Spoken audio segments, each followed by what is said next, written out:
인사합시다. 잘 오셨습니다. 우리 한 번 더 인사합시다. 당신을 위해 좋은 일이 시작되었습니다. 당신을 위해 좋은 일이 시작되었습니다. 네. 제목을 한번 같이 읽습니다. 주와 그리스도가 되신 예수님. 주와 그리스도가 되신 예수님. 아멘. 성도는 무엇일까? 성도는 하늘로부터 오는 표적을 예수 그리스도의 이름으로 구원하는 사람들입니다. 또한 성도는 예수님께서 우리의 삶에 행하시는 표적을 또 기적을 먹고 사는 사람들입니다. 그래서 예수님께서 우리의 삶에 행하시는 것 없이 이미 풍족하다면, 이미 목마르지 않다면, 이미 배부르고 있다면 우리는 성도라 말할 수 없습니다. 우리의 삶에 주님이 역사하실 때, 우리 삶에 주님께서 일하실 때 우리의 삶에 풍족함을 누릴 수 있는 바로 그 사람이 성도라 부를 수 있는 겁니다. 우리 옆에 분하고 인사합시다. 당신은 성도입니다. 당신은 성도입니다. 아멘. 오늘은 저와 여러분의 삶에 주님의 표적이 일어나기를 저는 소망합니다. 아멘. 그 표적의 중심에 우리 주님께서 우리에게 말씀하신 부흥의 역사가 있으리라 믿습니다. 아멘. 예수님은 메시아요, 예수님의 그리스도 되심을 부인하고 부정하고 반대하는 바리새인들의 계속되는 비난과 또 방해와 도전에도 우리 예수님은 하나님의 뜻을 이루시고자 각 마을로 다니심을 볼 수가 있습니다. 오늘도 예수님은 가이사라 빌립보에 제자들을 데리고 거니기 시작하셨습니다. 한참을 제자들과 그 길을 거니시다가 가던 길을 멈추시고 제자들에게 이렇게 질문합니다. 사람들이 나를 누구라 하느냐? 또 너희는 나를 누구라 하느냐? 예수님께서 이렇게 물어보시는 것에는 그 질문 안에 또 사람들이 해야 하는 그 대답 안에 숨겨진 의도와 목적이 있기 때문인 것입니다. 예수님께서 왜 갑자기 이런 질문을 하셨을까 의아하게 생각하는 사람들도 있을 것입니다. 그러나 예수님의 이 질문에 어떻게 대답하느냐는 앞으로 그 대답을 하는 사람들이 살아가는 삶이 어떠한지를 결정하는 중요한 갈림길에 서게 되는 겁니다. 여러분은 예수님을 누구나 생각하십니까? 아마도 첫 번째로 예수님의 질문을 받았던 사람들보다는 편하게 대답할 수 있을 겁니다. 왜? 우리는 이미 성경을 가지고 있고 성경이 예수 그리스도에 증거하는 이야기를 들고 있기 때문인 것입니다. 예수님은 누룩과 같이 사람들의 믿음과 신앙에 악한 영향을 주고 악한 의도로 표적을 구하는 바리새인들에게 탄식함에 이르시기를 이 세대에는 표적을 주지 않을 것이라 말씀하셨습니다. 특히 예수님에 관해 바리새인들과 같은 생각을 가지고 살아가고 있는 그 사람들에게도 표적을 주지 않을 것이라 말씀하셨습니다. 예수님께서 행하시는 표적을 볼 수 없다면 아마 그 사람의 인생 속에서도 예수님께서 하시는 표적을 기대할 수가 없을 겁니다. 다시 말해 성도로 살아갈 수 없을 거라는 겁니다. 바리새인들이 예수님을 누구라 생각하고 있는지는 단정지어 이야기할 수 없습니다. 다만 바리새인들은 예수님이 그리스도요 메시아가 되시는 것을 인정하지 않고 있다는 것은 분명합니다. 예수님께서 하나님의 아들로 이 땅에 오셨다는 것, 온 세상을 구원할 구세주로 이 땅에 오셨다는 것을 부인하고 부정하고 있음은 분명합니다. 이들에게 그리스도는 또 메시아는 가난한 사람들의 친구가 될 수 없습니다. 고난 당하는 메시아는 상상할 수도 없습니다. 이들이 생각하는 메시아는, 이들이 생각하는 하나님의 아들 그리스도는 달과 같이 절대 권력을 가지고 오시는 세상의 왕으로 오셔야 됩니다. 그래서 로마의 속박으로부터 자신들을 구원해내고 자신들의 나라를 잃어버렸던 영토를 회복시킬 수 있는 그런 정치적인 메시아여야 했습니다. 그런데 예수님은 이들의 기대와는 반대로 가난하고 병들고 소외된 사람들을 찾아가서 만나셨어요. 과부와 고아를 돌보셨고 유대인들이 가장 멸시하고 천대하는 사마리아 지역에 들어가서 그 사람들에게 호의를 베푸셨습니다. 상상할 수도 없는 겁니다. 만일 이런 예수님이 유대인의 왕이 되고 메시아가 되고 그리스도가 된다면 자신들이 지금까지 지켜오던 특권은 사라질 겁니다. 자신들이 설 자리는 없을 겁니다. 그래서 반대합니다. 그래서 부정합니다. 그래서 부인하고 있습니다. 요한복음 9장 32절로 33절에 보면 나면서부터 소경된 자가 예수 그리스도를 만나 눈뜨게 되는 사건이 나옵니다. 그런데 그가 눈을 뜬 것을 바라보면서 바리새인들과 유대 대제사장들이 그 사람을 불러다가 묻습니다. 너가 정말 앞이 보이느냐? 너 정말 앞을 보지 못하게 태어났느냐? 너무나도 집요하게 물어보니 이 사람이 대답을 하다 나중에는 이렇게 말을 합니다. 나는 아무것도 모른다. 다만 나는 앞을 볼 수 없게 태어났고 지금은 보게 되었다. 나를 고친 사람은 예수고 나는 예수가 누군지는 모르겠지만 하나님께로부터 오지 않은 사람이 아니라면 이런 일을 행할 수 없었을 것이다 이야기합니다. 그리고는 그는 선지자라 이야기합니다. 아마도 그는 자신의 눈을 다시 뜨게 한 예수님을 그리스도요 메시아라 말하고 싶었을 겁니다. 하나님께로부터 온 사람이 아니면 하나님께로부터 오신 그리스도가 아니면 자신의 눈을 뜨게 할 수 없었다는 것을 너무나도 잘 알고 있었던 그는 예수님을 메시아라고 말하고 싶었습니다. 그리스도라고 말하고 싶었습니다. 그런데 그렇게 하지 못했어요. 왜?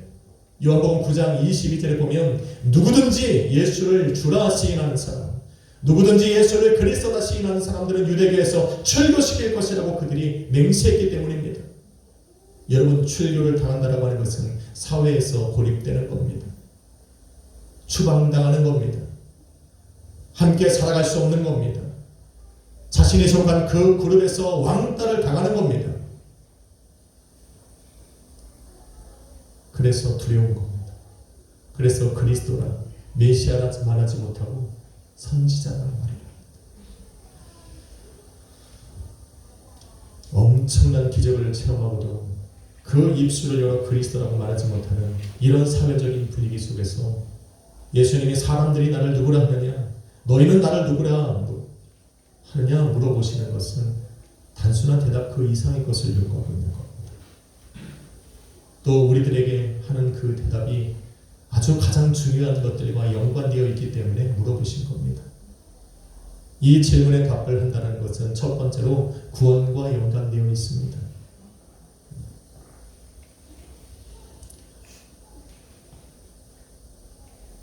마태복음 10장 32절로 33절 보면 예수님께서 이렇게 말씀합니다. 누구든지 사람 앞에서 나를 시인하면 나도 내 아버지 앞에서 그를 시인할 것이요, 누구든지 사람 앞에서 나를 부인하면 나도 내 아버지 앞에서 그를 부인하리라 말이라. 마지막 심판의 자리에서 만일 예수님께서 나를 하나님의 아들이요, 하나님의 자녀요, 택함받은 백성이요, 거룩한 나라요, 그의 피로 값주고 사신 성도가 되었다는 것을 시인해 주지 않으면 구원을 얻을 사람이 아무도 없습니다. 누가 그 마지막 심판의 자리에서 죄인들이 받아야 될 죄의 형벌을 면해갈 수 있겠냐는 겁니다.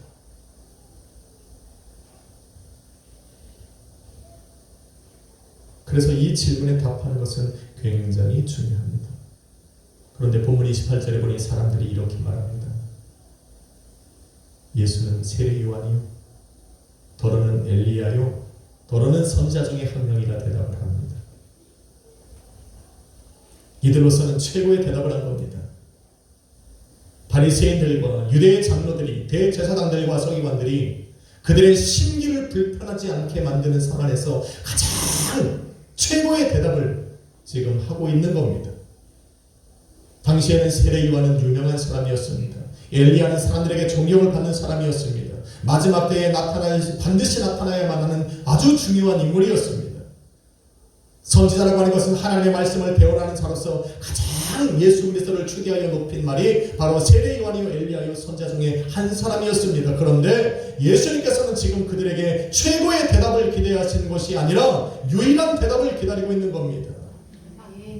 인간이 할 수 있는 가장 최고의 대답을 원하시는 것이 아니라 예수님이 듣고 싶어하는 대답은 바로 유일한 대답입니다. 주는 그리스도시요 살아계신 하나님의 아들인 겁니다. 믿으시면 아멘 합시다. 예수 그리스도가 하나님의 아들로 우리 삶에 오실 때야 비로소 우리의 삶에 구원이 일어나기 때문입니다. 아멘. 예수님만이 유일한 길이요 진리요 생명이기 때문입니다. 아멘. 그래서 예수님은 우리의 입술로 당신이 그리스도라는 고백을 듣기를 원하십니다. 왜? 우리를 구원하셔야 합니다. 아멘. 우리에게 영생을 주셔야 합니다. 아멘. 그래서 우리가 예수를 그리스도로 고백하고 나의 주 나의 왕으로 고백하는 것은 우리의 구원과 아주 밀접한 관계가 있습니다. 둘째로 우리의 대답은 삶에 나타나는 표적과 연관되어 있습니다.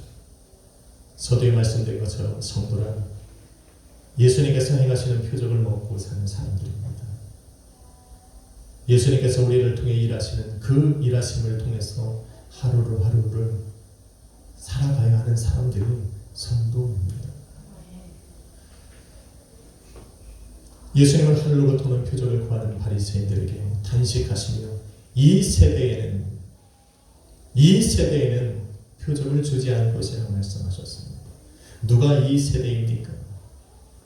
예수님의 표적을 볼 수 없고 예수님께서 행하시는 그 기적의 역사를 체험하며 살아갈 수 없는 바로 그 이 세대란 어떤 사람들을 의미합니까? 마치 바리새인들처럼 예수님의 그리스도 되심과 메시아 되심을 부인하고 부정하고 반대하는 사람들일 겁니다.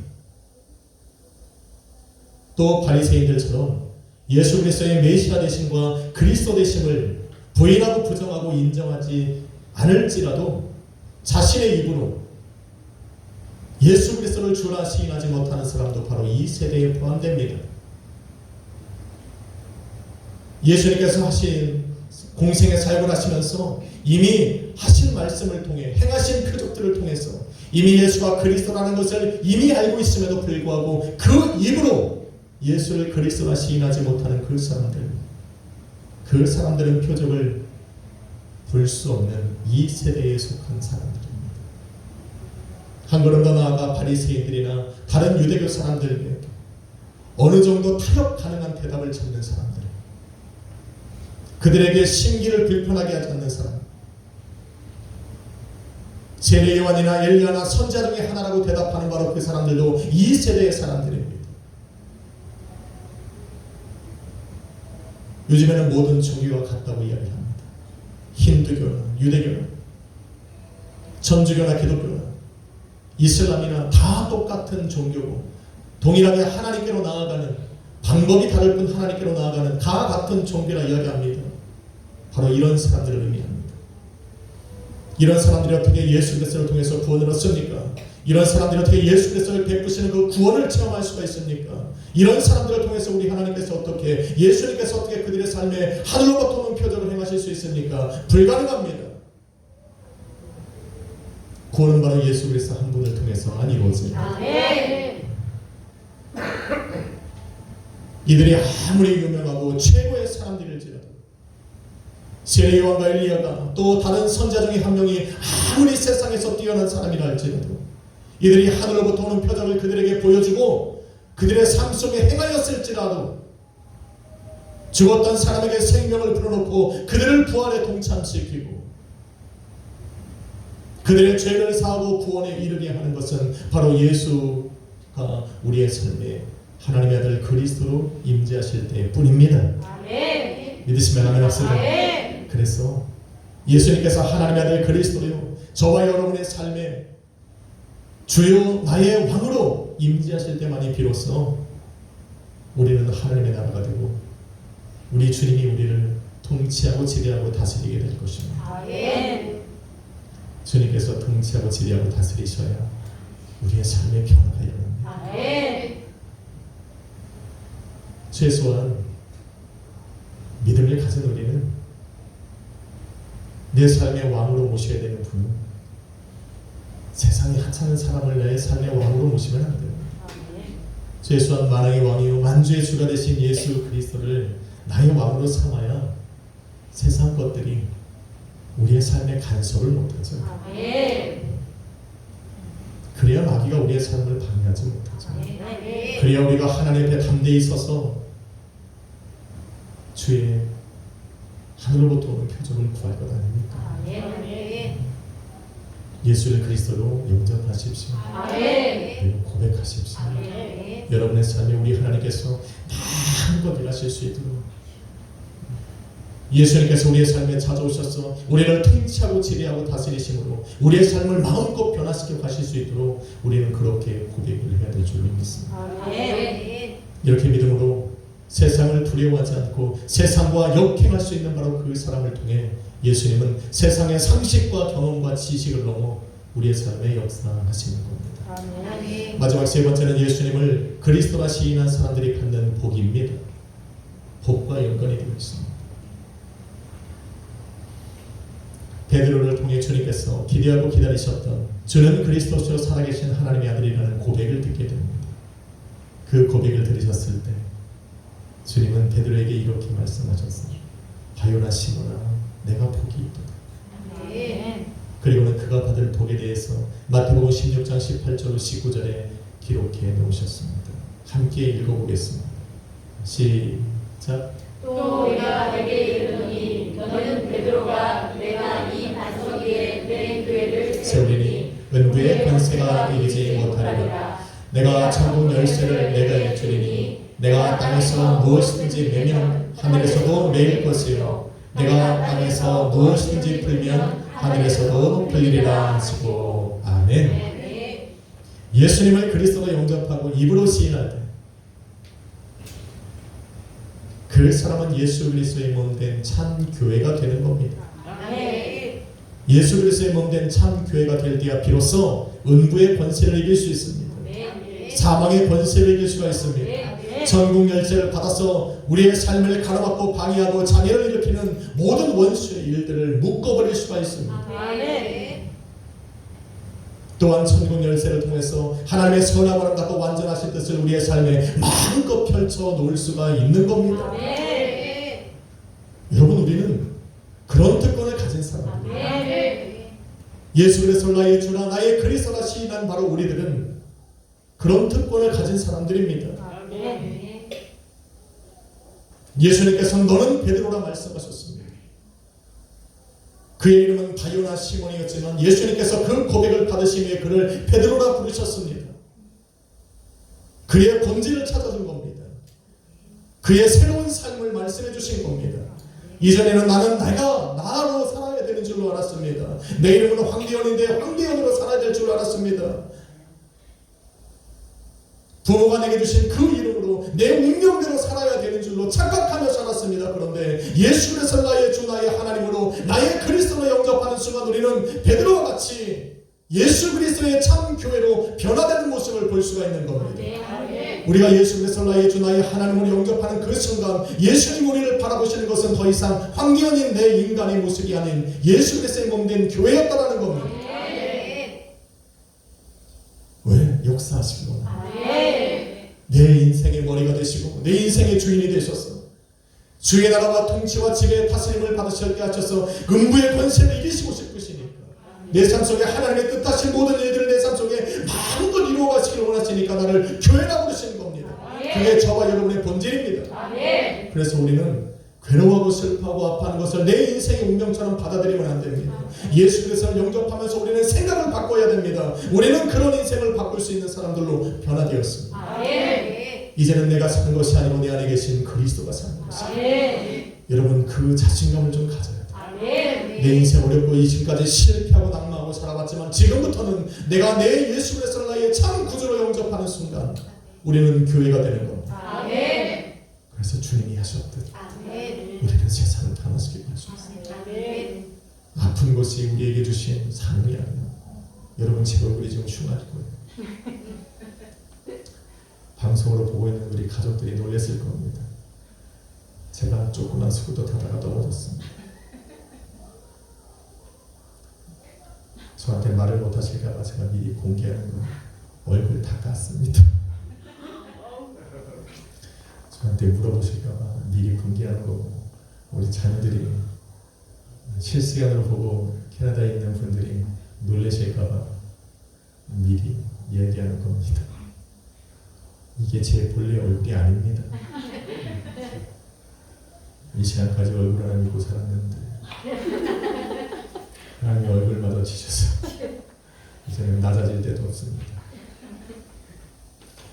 이렇듯 우리의 삶에는 잠시 아픔이 있을 수 있습니다.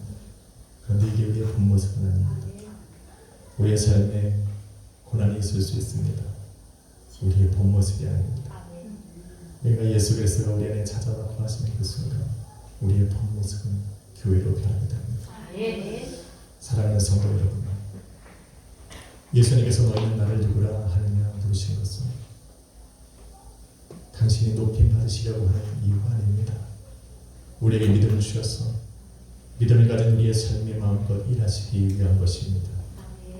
예수님이 저와 여러분에게 하늘로부터 오신 메시아요 하나님의 아들 그리스도가 되실 때 저와 여러분의 삶에는 하나님의 나라가 이루어집니다.